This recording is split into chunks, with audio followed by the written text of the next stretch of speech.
All right, we'll take a look at our overall security picture in the country tonight.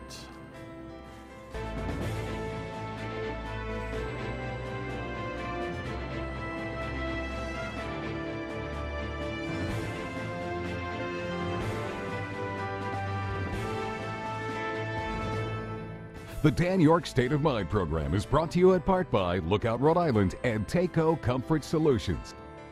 I'm running a little bit of a high wire act here this evening. I'm taking the risk of actually recording a program last Wednesday for your first viewing here this evening. It's something we do here at the building from time to time based on schedules, production schedules, and all that kind of a thing. For those of you who saw last Wednesday's program, you saw Marc from Naval War College, who comes here and speaks on his own, not for the college. Talked to me about kind of going backwards to Helsinki and forward, and I promised that we would kind of spread out some of these conversations this evening, so that's what we're doing. Back to same-day recording of the program, likely for tomorrow or Wednesday. Actually, it all depends on how well I play golf. Yeah, on Monday I'm in this tournament. If I make the cut, you're going to see a repeat on Tuesday. If I don't make the cut, you're going to see me for a bright new show on Tuesday, and I won't be smiling, but I'll be here. Anyway, summertime. What can I tell you? We're loose around here. So the risk is that on a Wednesday, gosh knows what could happen Thursday, Friday, Saturday, Sunday into Monday. But broader concepts, I think, are not so risky to discuss. Why don't we start though on a security basis with this notion of security clearance? This seemed to me to be a whole bunch of bark rather than bite by the president. But unprecedented. President Trump left for a VFW convention in Kansas City, Missouri Tuesday morning without commenting on news that he's considering revoking the security clearances of 6 former high-ranking national security officials who have repeatedly criticized him. They've politicized and in some cases monetized their public service and security clearances. 2 men on the White House list, fired FBI Director James Comey and his ex-deputy Andrew McCabe, no longer have security clearances. Another person singled out, former CIA Director John Brennan, had harsh criticism for Mr. Trump following his news conference in Helsinki with Russian President Vladimir Putin last week. This is nothing short of treasonous. Republican Senator Rand Paul of Kentucky suggested the idea to the president. I think anyone who's calling basically the president treasonous, which would require the death penalty, is someone that is over the top and not showing the proper judgment to still have access to classified information. It is common for former intelligence officials to hold on to a top-level clearance after they leave office to advise their successors. 2 of the men on the list were defiant in their reaction. Former Director of National Intelligence James Clapper called the potential move an abuse of the system. I've never seen anything like it. I was amazed. I was taken aback, to say the least. And former CIA Director Michael Hayden tweeted, "Revocation of his clearance won't have any effect on what I say or write." Well, that's a new one on us. I keep thinking that there are plenty of people out there who you'll yell back at the television, so what if it's never done before? We elected this guy to do things that have never been done before. Oh well, welcome back to the show, or thanks for hanging out, as the case may be. We didn't get to this last week. What was your gut check on this alleged move? It's hard to be shocked, and the president, has a way of attacking his enemies. But what's unprecedented is a number of things. One, it's unprecedented that former high-ranking intelligence officers like Clapper, like Brennan, like Hayden are so obvious in their criticism of a president. Usually when you've retired, you keep a low profile, and when you do assess what's going on in the world, you try to be as balanced as possible. So these 3 gentlemen have enough fear of what Donald Trump is doing that they are speaking out in very harsh terms. So that's unprecedented. The other thing is unprecedented is that a president would actually go after these individuals and say, "I'm going to take your clearances away." That's a very well. If it's Rand Paul's original idea, Rand Paul's the only guy that wasn't busting his horns over Helsinki and Russia and all that. You know, Rand Paul is an isolationist at the core, right? So you know, he's kind of pretty off-putting in terms of our national foreign policy strategies anyway. But to your point that the president really enjoys the company of those who rub his belly, you can follow the conscientious process there, right? Rand Paul suggests this. Rand Paul's been nice to him. He takes on, yeah, that's a ticket, an idea. And the White House kind of set it up. You know, there's a question from a reporter that kind of dovetailed right into Sarah Huckabee Sanders going into that. And I don't know, is it more bark than bite? I mean, Comey's, you know, Comey's doesn't have a clearance anymore. Neither's McCabe. Neither's McCabe from the FBI. More show than something that you think is instrumentally problematic? Out of Donald Trump? Yeah, I mean, I think, you know, a great line from Shakespeare, which I can't think of right now, all sound and fury, signifying nothing. I think that's probably what this is. But he's also sending another signal, and that is, when you're a former official in the U.S. government and you have high clearances, when you get out of government, there are a lot of companies, a lot of consulting firms who will pay you a lot of money because you already have these clearances and you are a very, very important individual for them to recruit. If you threaten to take that away, you're actually threatening their income.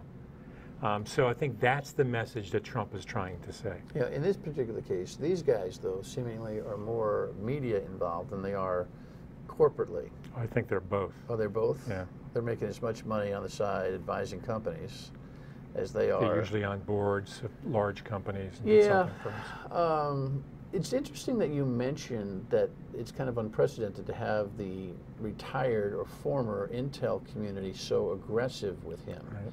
He picked the fight early on, and they've maintained it. And I do wonder when I watch the coverage whether these smart, dedicated patriots, whether they've lost a little bit of their clutch, you know, their governor, to kind of moderate their analysis and commentary, because they are now pretty much by rote. Brennan, Clapper, Hayden to a lesser extent. I don't see much of him, but Clapper and Brennan are both signed on as network commentators and are really pretty freewheeling it with the president.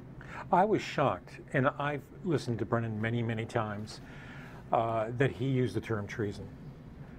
Now, if I'm a conspiracy, if I'm looking for conspiracies, I'm thinking maybe he knows stuff that I don't, given his position, and he has evidence that Trump really has colluded.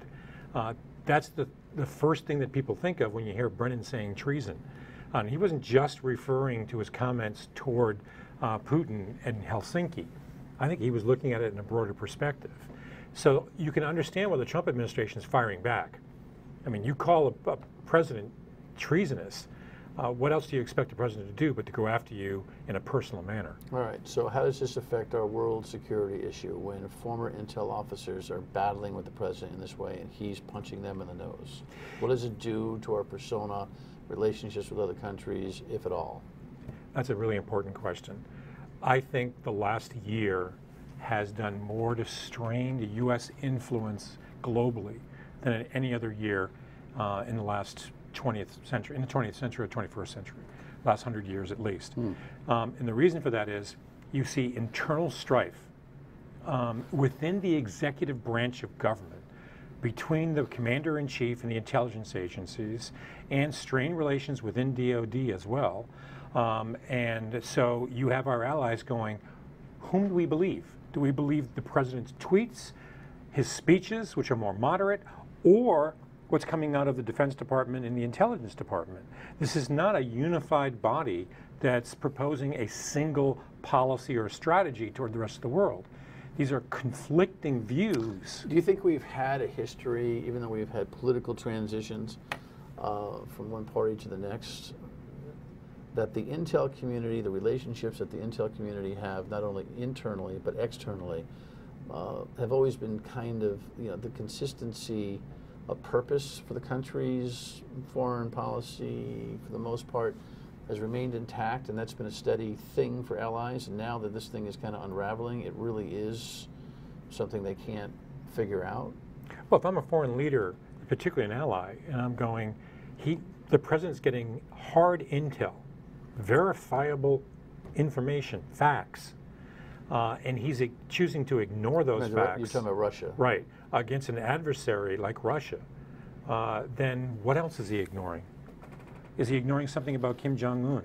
I mean, there have been reports, conflicting reports, that Kim is actually not beginning to tamper down on his nuclear program, that he's in fact done some more testing, even though there's some evidence that he may be dismantling parts of it.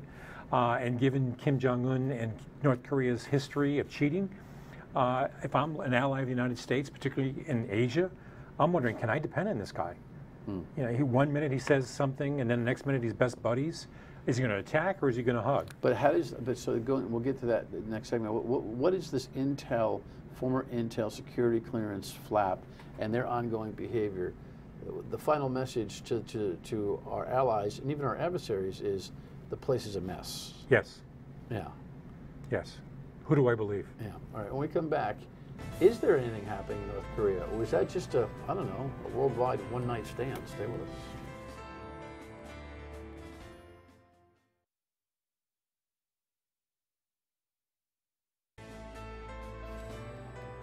I withdrew the United States from the horrible, one-sided Iran nuclear deal. We're also pursuing the denuclearization of North Korea and a new future of prosperity, security, and peace on the Korean Peninsula. We are living in a different world, and we have to be able to adapt. All right, well, that was in the middle of the week last week, or just as we tape again, this program we taped on Wednesday. You're seeing it for the first time tonight. There's not much going on with the North Korean thing. There's pretty been much a shutdown in terms of follow-up, legitimate reporting out in terms of any kind of North Korean progress to denuclearization. And what's happening? Well, Pompeo went out to have discussions. In fact, that's what we should feel good about. That and they try to chase him out of there. They had a little rough time with him, right? But that was immediately after. The last couple of weeks, we haven't heard much. That's good. That means if there are high-level talks going on, those are the serious closed doors, let's negotiate talks. So that's the optimistic view.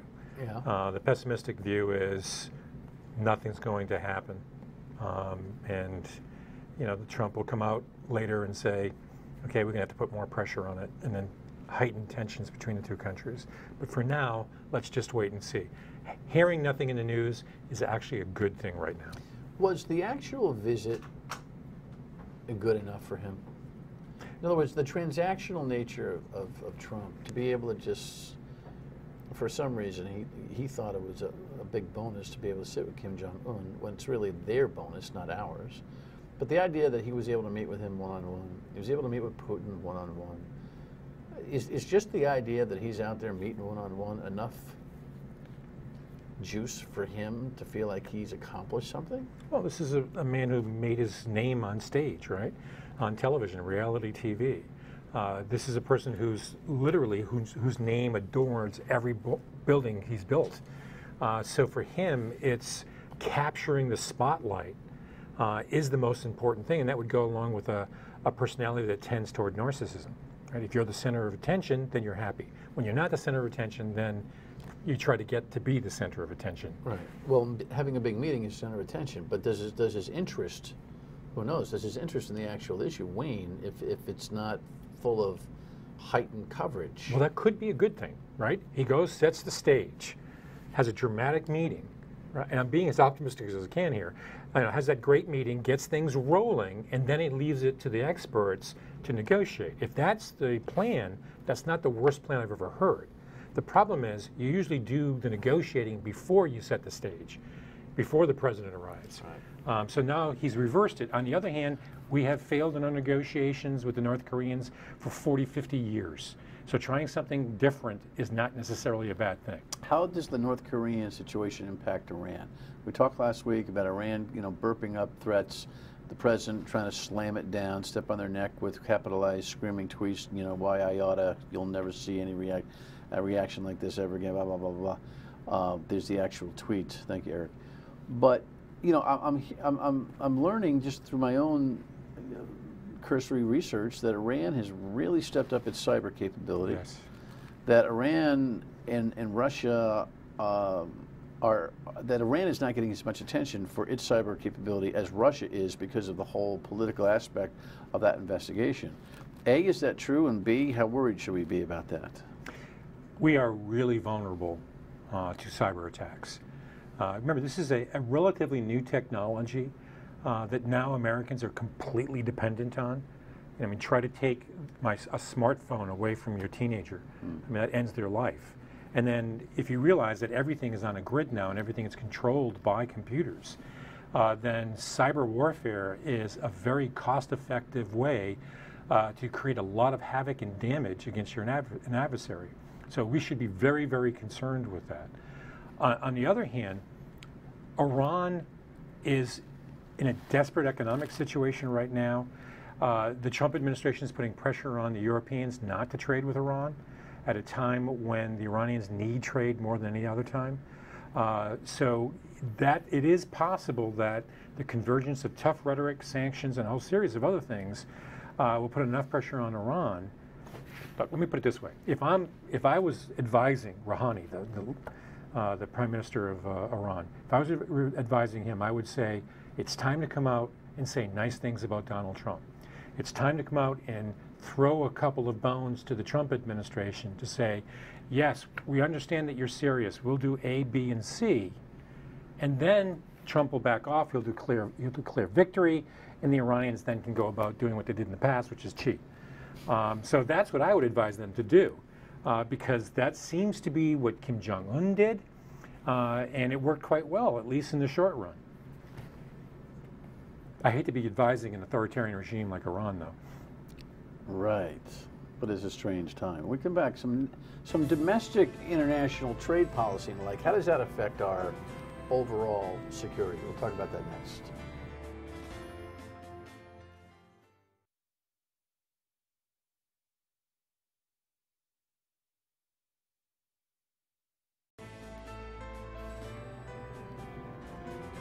So this is interesting stuff. I mean, those of us who buy cars, meaning all of us, are going to pay special attention to this.